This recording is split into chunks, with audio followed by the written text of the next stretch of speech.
How many of you are prepared for an incident like this? Get my new book, Sheep No More, The Art of Awareness and Attack Survival, and I will teach you to think like an attacker so you can truly defend yourself. Don't just react, act. Available for pre-order now on Amazon and Barnes & Noble. Sheep No More. Get it.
My name is Jonathan Gillum. And this is The Experts.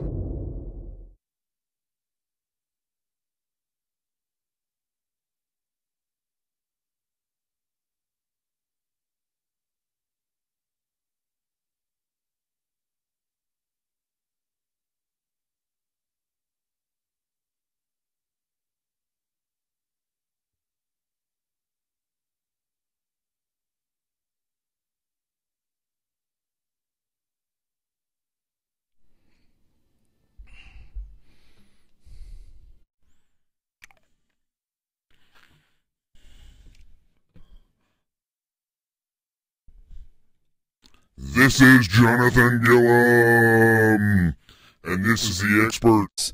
On Facebook Live, Twitter, and YouTube on a Sunday. And yes, I've risen from the flu. I wish this was the voice that I was left with after the flu, but unfortunately, I had to go back to my regular voice. So, could have been worse, though. I could have been so sick that I was stuck with this voice right here, and that would have been bad, because then I would have sounded like Dave Robinson from West Virginia. But it's just me. You just got me again. I've got my energy back. I have a little bit of a cough. And for those of you that are suffering from the flu, that are just now getting it, I'm praying for you. But we're not here to talk about me or make fun of the people with the flu. Let's not talk about the Super Bowl either, because I haven't turned it on except to see if it was halftime yet. So we'll talk a little bit about the news. since nobody else is talking about that. Let's do it.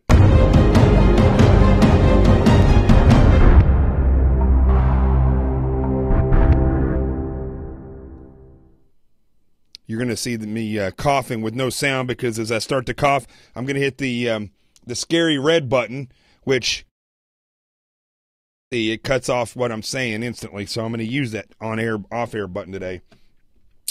So I just wanted to touch base. A lot of people are not watching the Super Bowl. A lot of people are watching the Super Bowl but are not going to watch the halftime show. So I figured I would come on and say, stay strong with the resistance. And if you're a leftist and you think I'm talking about your resistance, no, I'm not. I'm talking about the resistance against you and against all the leftists that give. I have liberal friends out there. This leftist communist movement that's just sweeping over this country is gives those people a bad name. The people that I know that have a little bit more of a liberal take on things in this world. Unfortunately, we saw several years ago that the NFL and Hollywood's always been left, but the NFL and ESPN and these different groups were finally swallowed by the left. And as I've talked about before, the family tree of the left and how they slowly move in and subvert not just states and countries, but also different entities that people see, I hit the button. That people will rely on for entertainment and for necessities in life. I was watching 60 Minutes earlier. It's very interesting how a lot of the stuff that they cover, 60 Minutes does a very good job of covering things, and it's a very well produced. And I think 60 Minutes used to be an amazing show. I'm not saying it's not still a pretty interesting, good show. I mean, they do a lot of interesting things, but it's left. It's definitely left. And they're doing a show on Chobani and the yogurt guy, and how he's come under so much flack for his stances on immigration. And of course, they had to bring that up and talk about how he's, pushed forward, and how they mentioned Breitbart and the right wing, alt-right people in this country, and how they have branded the guy from Chobani as somebody who brings in tuberculosis patients and things with the way he stands on immigration. A lot of hoopla. A lot of times, people on the right and the left are both responsible for clickbait and things like that. But here's what I'll tell you after watching just a little bit of this on 60 Minutes, was that these subtle things that are broadcast under there, Chobani makes yogurt. He should stick to yogurt.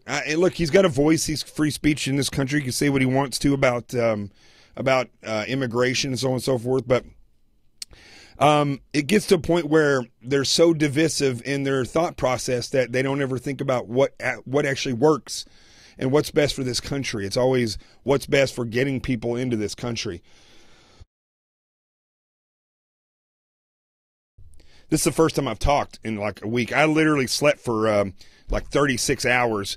So it's good to be able to come back up and actually and make some sense. As you can see, I've grown virtually a full beard in the time that I've had the flu.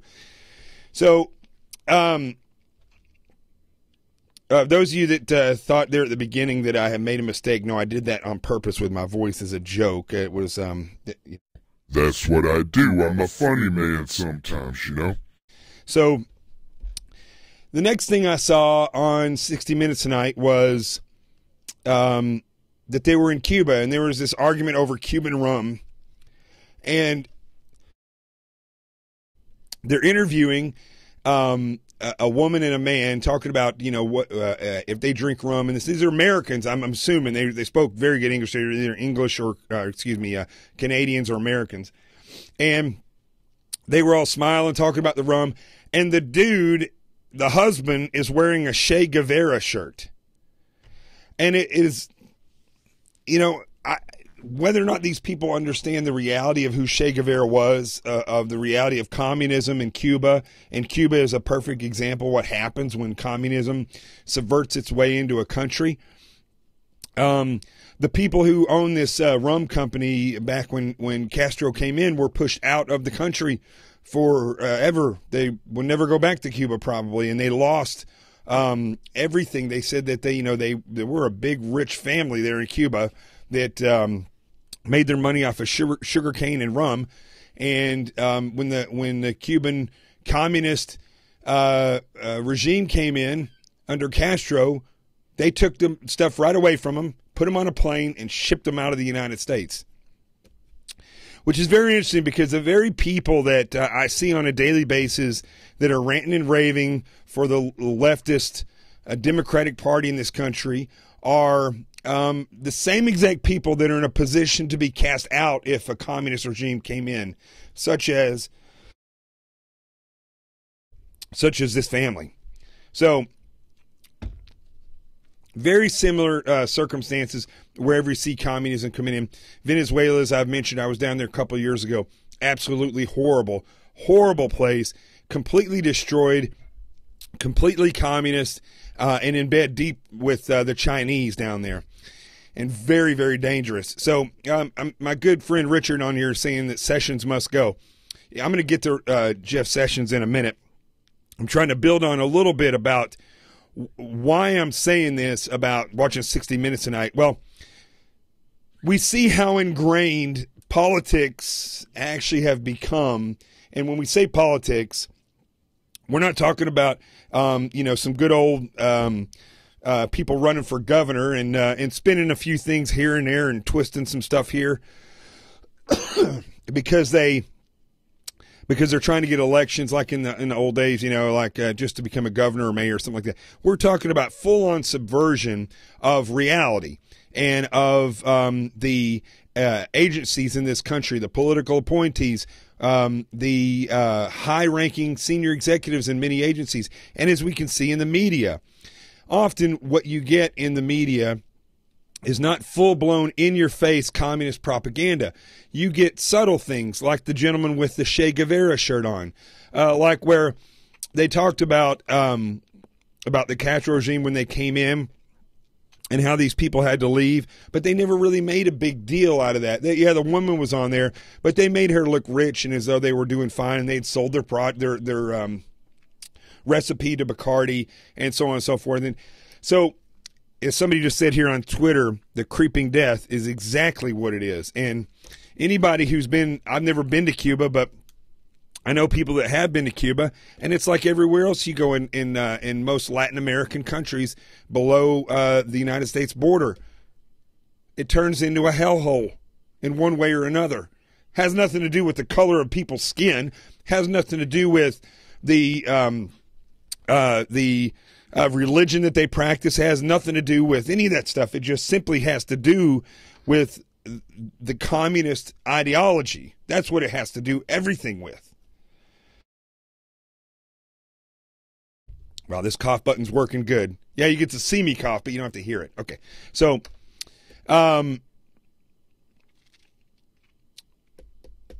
when we look at the NFL, which people are watching tonight, when we look at what was displayed there on 60 Minutes a Day, when we look at the way people have been indoctrinated to look at things like this memo that was released last week, we had two great shows on that memo, and we speculated, this before we even knew, we speculated on how could this have happened, how could this fake information been ginned up, leaked to the news, and then the literally the news reports that they themselves leaked, the fake dossier that they themselves had created, and potentially FBI executives were involved in creating that, because Steele, who was hired by Fusion GPS, who was paid by the Democratic Party to create this dossier, Steele was also an FBI source, which means that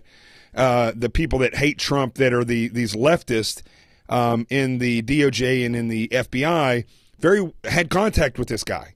So they very well could have been orchestrating this from together with the DNC and the leftists in this country. So we had speculated, Scott Eulinger and I and Michael Jack,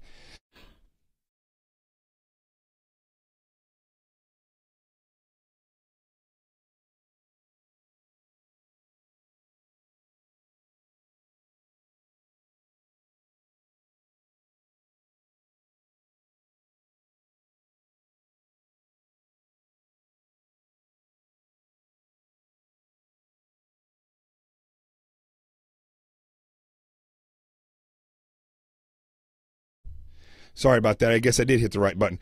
So as we had talked about there, that with Scott Eilinger and Michael Jack, that the FISA judge, and everybody's always saying, oh, you know, there's no way that could possibly be that this FISA judge it would be bad or whatever. Well, as it turns out, we have sound now, correct? Is everybody hearing me now? Okay. So as it turns out, this FISA judge was appointed by Obama, and so that what happens when we see that, and that's not any big surprise there, but it does give a semblance of a connection there now to the rest of this whole group, right? Appointed by Obama. Now, if everything was the way it's supposed to be, then that would have just been simply a neutral judge. It just happened to be appointed by Obama. But judges are not neutral anymore. They're not neutral. So this is the problem, is that what we're seeing here, folks, what we're seeing when we look at all these things, whether it's 60 Minutes or NFL and ESPN, whether it is how people have been reacting on the Democratic side, and even the Republican rhinos and establishment members, how they've been responding to this memo, and how they set up and indoctrinate the American people into thinking that instead of using our exceptional ability to, because we're free thinkers, we're born free, instead of using that to look and say, I see something here, they have indoctrinated us over years and years to not question what politicians, famous people, and judges and these people say. But just like the politicians and ESPN and 60 Minutes, the judges are so biased in their ideologies that it is impossible to say that a judge that was appointed by Obama does not have leftist views. You look at the Supreme Court. You look at the judges that were appointed by Clinton and appointed by Obama. And what do you get? Radical judges who are activists. They are not far off of the Ninth Circuit Court. And they are people who will not do what's best for the country. They'll do what's best for whatever ideology that they subscribe to. They'll try to convince you that, oh, it's just that it's like saying things like the Constitution is a living, breathing document, when it is not a living, breathing document. It is a finite piece of paper that was where rules and regulations of how we govern this country and amendments to include God-given rights that are bestowed upon us by God and granted to us by God and written into this Constitution are put down not to be changed. Often, or not often, every once in a while, something will arise where you may have to tweak this or that. But more often than not, throughout history, when those things have been tweaked, it's not because it was needed for the American people to sustain their freedom or for the Constitution to be protected or supported. It was because of political ideologies and because individuals wanted to further their leftist agenda. That's typically what's happened. You don't see a lot of the times people who are constitutionalists wanting to change the Constitution. That just does not happen. It doesn't. So, by the way, I'm sharing this right now as I'm speaking. So if you haven't shared this show or if you haven't retweeted it, do so. And then I want somebody is going to have to let me know when the halftime show is up, because I'm sure we're going to lose a lot of people. But I want to make sure that we get as much in as we can before that. I just did this on the spare of the moment thing. I was literally sitting there a minute ago, and I was thinking that, people are going to be, they don't want to watch the Super Bowl. I get it, but a lot of people are fans, and they have the teams that they love and so on and so forth. So they're going to want to watch these things. And listen, people are adults. They can do whatever they want. But you know, if they want to come and they don't want to watch Justin Timberlake, because I remember a couple of years ago when I was watching the Super Bowl and the halftime show looked like a gay pride parade mixed with the Black Panther reunion. And I want everybody, you know, to know this. I always say this over and over again so I don't get caught up in something that's, you know, not true. I don't have a homophobic bone in my body. I don't even understand why we need to know what sexuality you are or who you have sex with. It shouldn't change who you are or shouldn't change how you perceive the world, whether you're conservative or liberal or, you know, you're an effective worker or not. Who you have sex with, I don't care. But the gay pride movement is an activist movement, just like the Black Panthers is an activist movement, just like the KKK is an activist movement. All these groups are set to divide and cause division amongst the. Hold on one second here. Hold on. All right. It's got these groups, they just want to cause division. Hold on a second. Here you are. Oh. I'm trying to block somebody. Of course, Twitter. There you go. I think I got him. Well, we'll see. So anyway, all these groups, they are all very self-righteous. And they all believe in subversion of the country. They all believe in basically that the Constitution that we love and that we know that has granted us our freedoms is not worthy of ensuring that each person has the opportunity to be the best that they can be.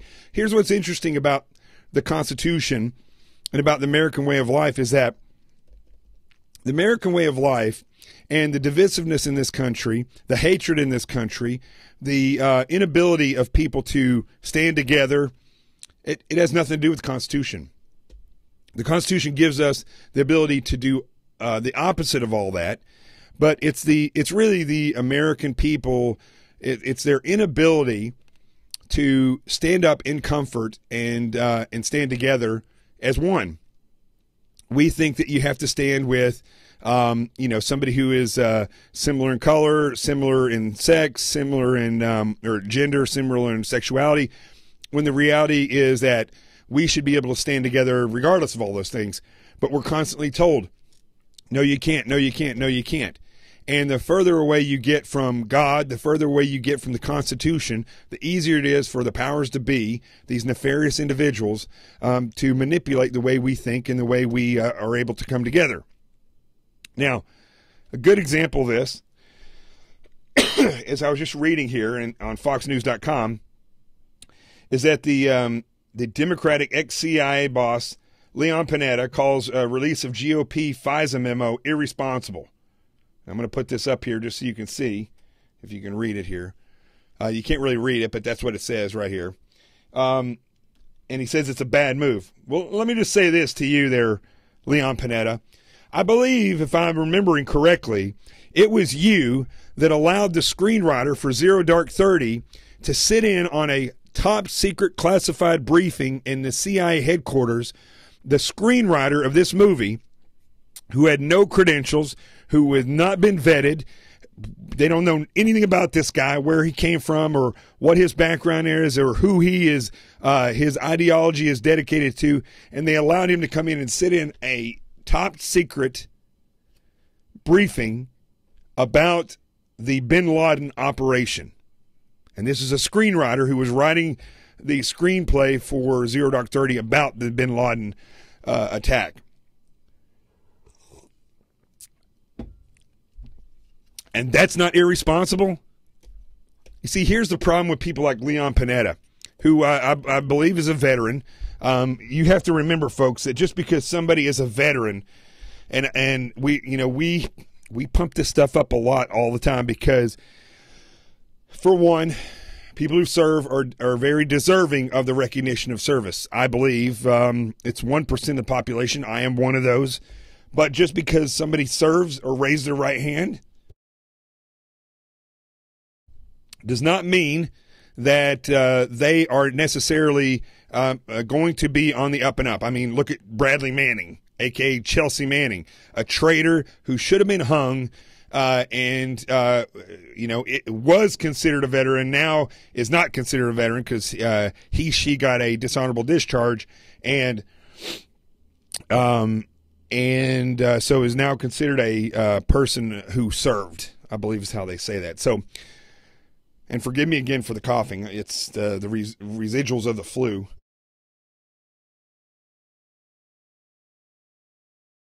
But when I look at the ex-CIA boss, Leon Panetta, who says that it's irresponsible to have released this memo, very typical of people who are this globalist leftist, and I've explained to you again that the entertainment, the NFL, media groups, politicians, activists, judges, all these people are all a part of this leftist movement in this country. Some of them not even realizing that they're being utilized in this fashion. They just simply think in their brains that liberal is better than conservative, even though they don't really know the difference between left and right or liberal and conservative. They're not even understanding the true differences there, which a lot of times there is no difference. People may have an idea of the way they want to do things like public housing or when it comes to abortion, but they really may not understand if you take a step back and look at a community, look how things work, and how you come together with these decisions about what's best for the people.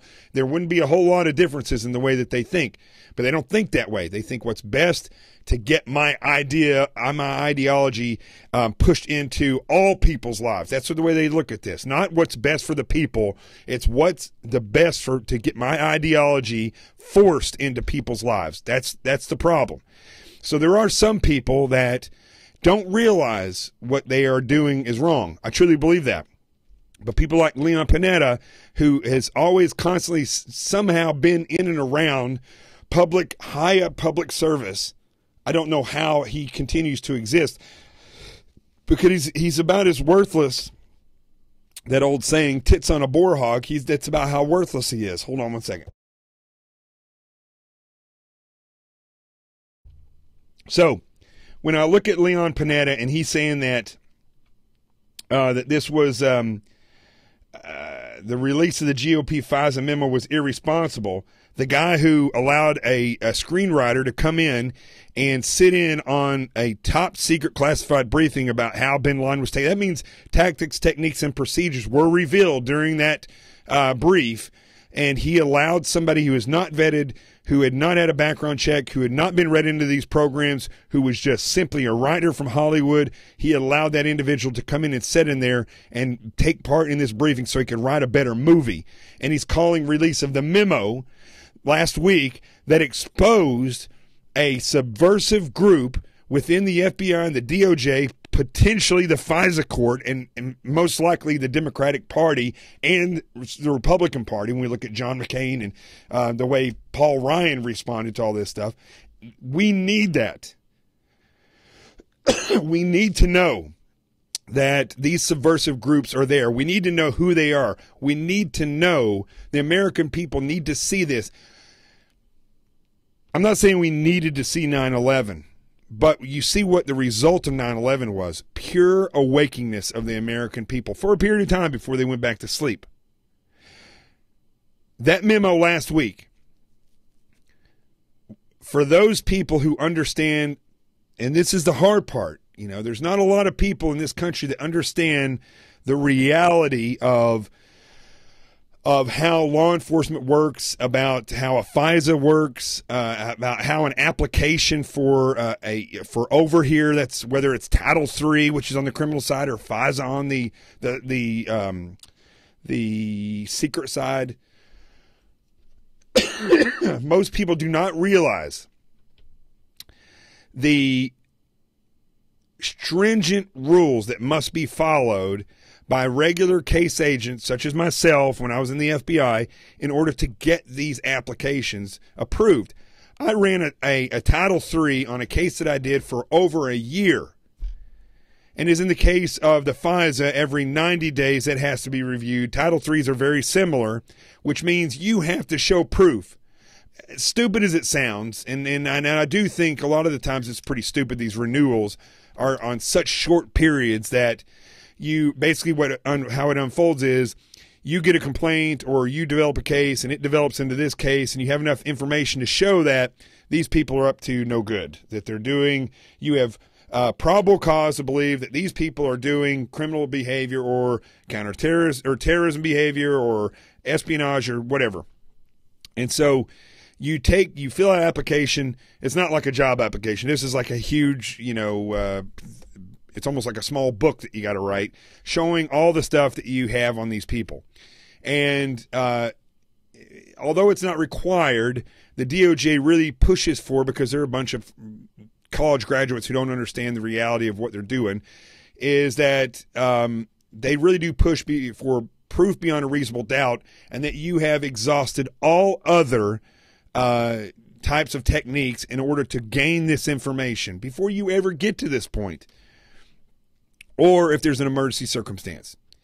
And so you put this application in, showing this proof, showing these people are bad, showing that they have done these particular things. And what happens is that you are then every so often are required to show that, yes, they are still doing this type of behavior. And it's not a lot of time, even though you've shown clearly they are involved in criminal behavior or terrorist behavior or national security risk behavior. You then have to turn around and show, oh, yeah, they're continuing to do this. I mean, it gets to a point where it's almost laughable when you have to do this and you have to reapply and reapply and reapply. And it's just like, yes, they're still doing the same freaking thing they were 30 days, 90 days, they're still doing it. All right. But that's the way the system is set up. So as an agent, that's what we follow. When you look at the way that these people were working and the information they were collecting in order to re-up their application, it wasn't like when I was doing my case. Then when I ran this for over a year. And remember, when you run a Title III or a FISA, it's just either one. We can just call them a wire, listening devices. You're either listening to phones, you have a bug in there, you have a GPS on a car, something. You're going to have a team of people monitoring whatever system that is. So if you're monitoring the phones, there's going to be people on those phones all the time. In the case of the FISA, a lot of the times that stuff is recorded and then they go back through it. And then that's where the unmasking takes place, because once they find out American citizen is overheard on one of these secret wires, then they have to make the decision, is this just consequential where they just happen to be there and they're overheard, or was there some kind of nefarious thing where they're trying to do work on behalf of another government? In that case, they have to be unmasked, which means the name has to be revealed, and then that's passed through the chain of command. Well, in the case of the FISA memo, as we were seeing, or the application with the Trump investigation that this memo was all about last week, they manufactured their evidence.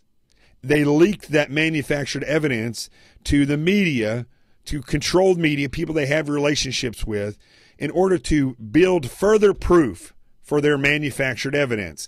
And then they took that to a judge who is an Obama appointee, who, as I said before, potentially, very potentially, could have been a part of this, who then approved it,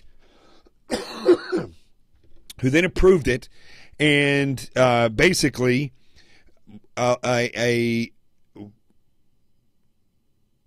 every time they re-upped it was based on something that, what appears to me to be set up meetings so they could say, oh, we now have evidence of this, that they met with this person. Okay, so what happens, you got to understand this, okay?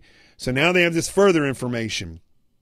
The over here was built on lies, and then so already they have this suspicion. Then they do have meetings with an ambassador or with somebody who says, oh yeah, somebody from Russia says, oh, we got this information on Clinton. Well, of course, somebody's going to meet with that person and say, what do you have? And so they go meet with them. That's overheard. And so they make these things sound like they're criminal when in fact they're actually not, which we've seen. And in the end, what ends up happening is they're able, based on the manufactured evidence, to continue this FISA wire, where you go and they're listening to these different individuals. I'm trying to use language that people can understand, because when we say FISA and this, they may not get it. But so basically, having a wire on somebody in a secret that goes through a secret court.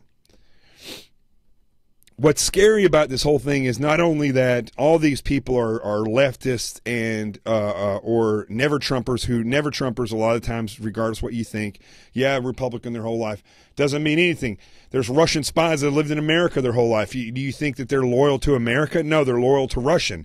So there may be Republicans that have been high up in the Republican Party their entire career. Are they loyal to conservatives in this country? Are they loyal to Americans? Most likely not. Most likely not.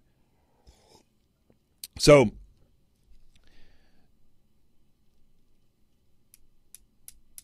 when we look at the outcome of this whole thing, what we see is the importance of this memo.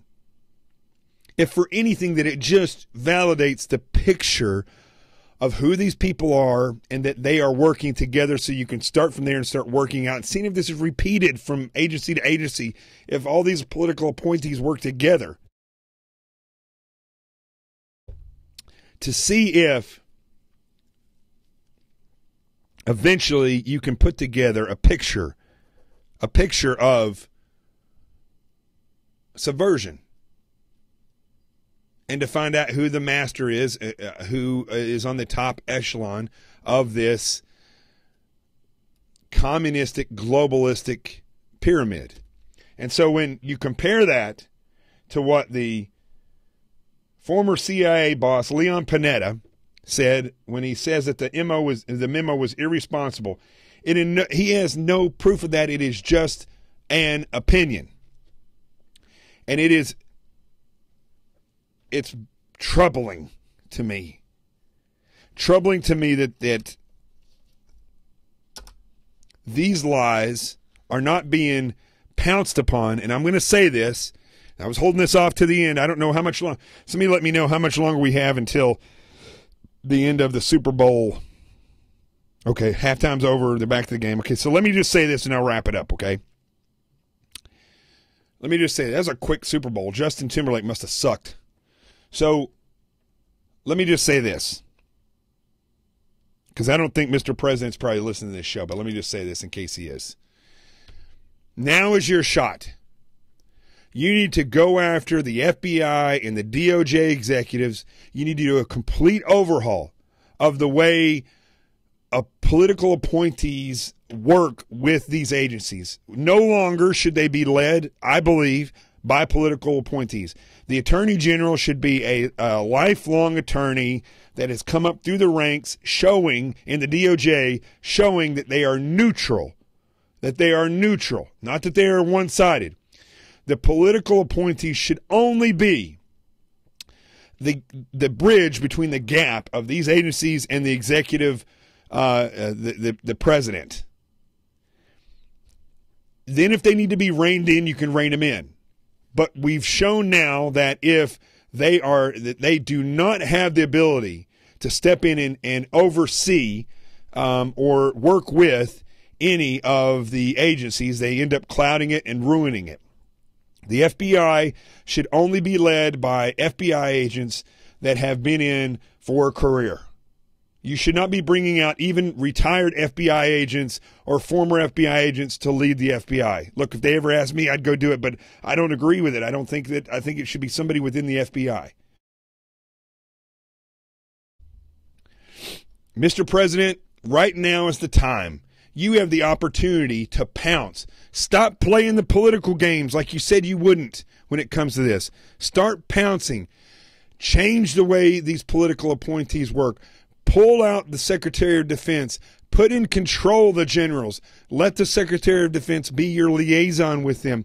Let your get rid of Jeff Sessions all the way around, and put in a political appointee to the DOJ so they can be your go-between. Remove Christopher Wray. He is one of the same when it comes to all these other attorneys from the DOJ. No more attorneys from the DOJ. Same thing with the CIA.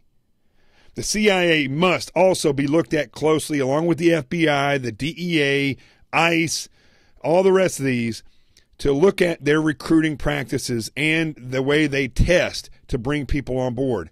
I was told years ago, and I think I've told this on this show before, when I took the test for the FBI, two different people that did not know each other that were agents said, when you take that test, do not answer the questions as though you are a leader, which they're going to ask you leadership questions.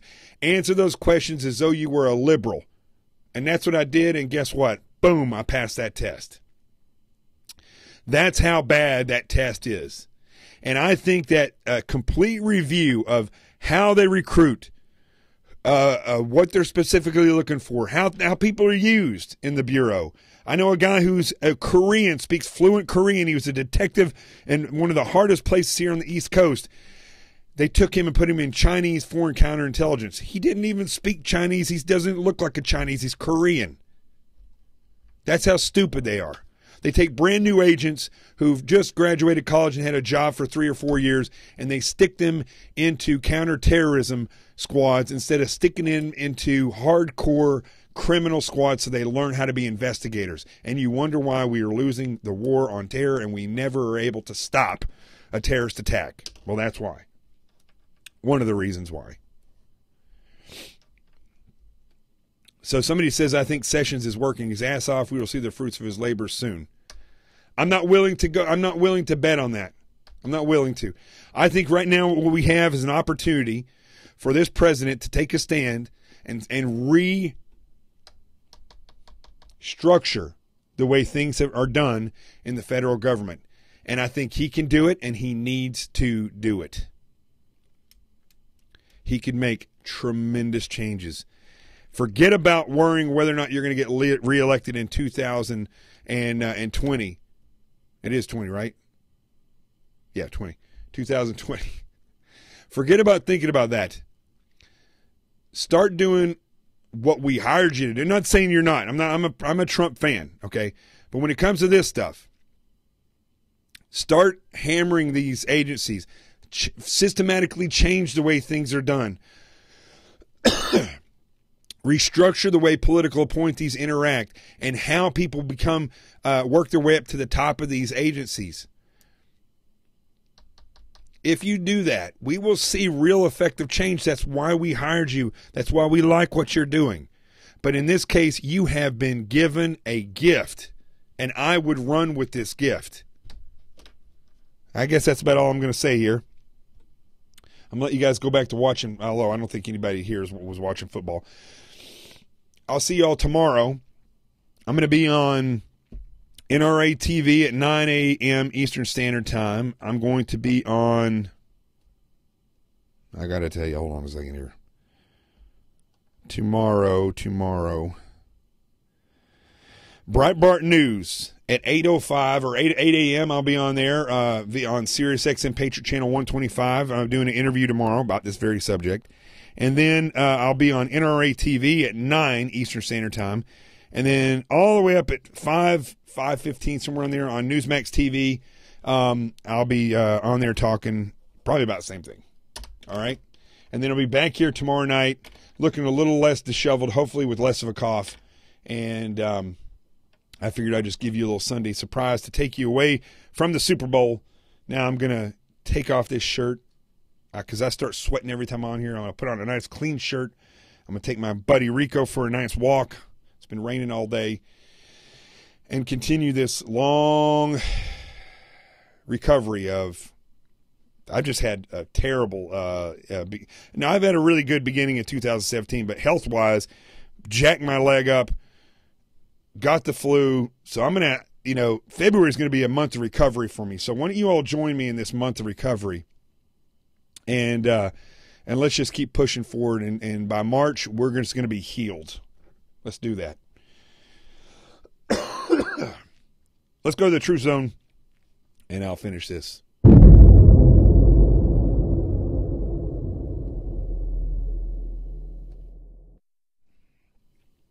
right.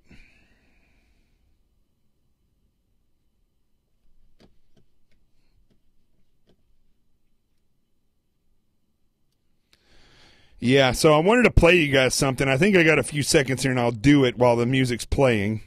I think it'll come through. I'll turn it down a little bit.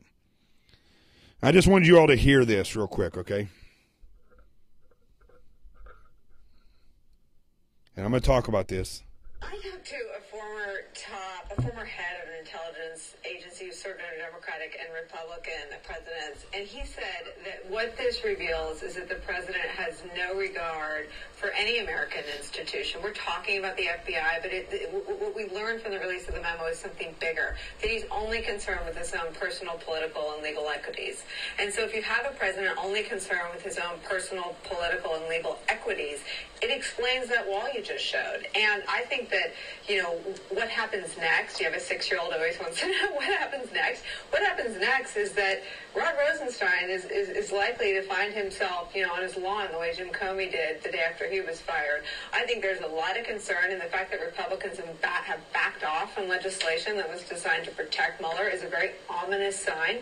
But I think that the fight with the FBI was so startling, so jarring, so disconcerting that it had the effect of fogging up the president's real target, which is Rod Rosenstein.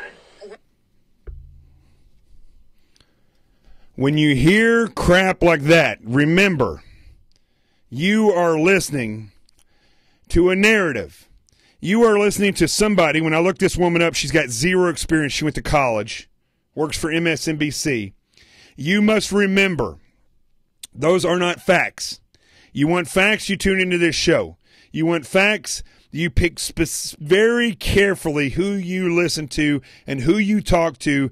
And when you talk to them, you must look up who they are and where their experience comes from. And once you find out that they have experience, don't just trust them. Look, here's the deal. One of the reasons why I wrote this book, Sheep No More, The Art of Awareness and Attack Survival, is so that you can understand that you are the master of your domain. You are the keeper of your homeland. You are your own Homeland Security Director. And the same thing goes when you're talking about information that is being given to you over the television and the radio and through gossip factories, through magazines, when you turn on The View or any of this stuff. You are smart enough to understand what's going on and when you are having the wool pulled over your eyes. If you find yourself agreeing with something that somebody is saying because of emotion, you should stop. And you should take a step back and you should say, is something being pulled on me? Am I being tweaked one way or another? Whether it's conservative or liberal, you should simply look at this stuff and this information coming in and saying, I'm smart enough to realize when information that's being given to me doesn't add up. All you got to do, folks, is look at the people that are feeding you the information. If they have an agenda, it's probably not completely true. It's a narrative. If they have 0 experience in what they're talking about, it's probably an agenda. And if it's somebody like Phil Fruitcake Mudd from CNN, who his entire career goes from here to here through the appointment of Obama administration personnel, well, then you know it's probably a narrative. I'm Jonathan Gillum. My good buddy Rico, my 18-year-old Jack Russell's right there. This is The Experts, and I will see you tomorrow at 8 o'clock Eastern Standard Time, 8 p.m. The truth has arrived.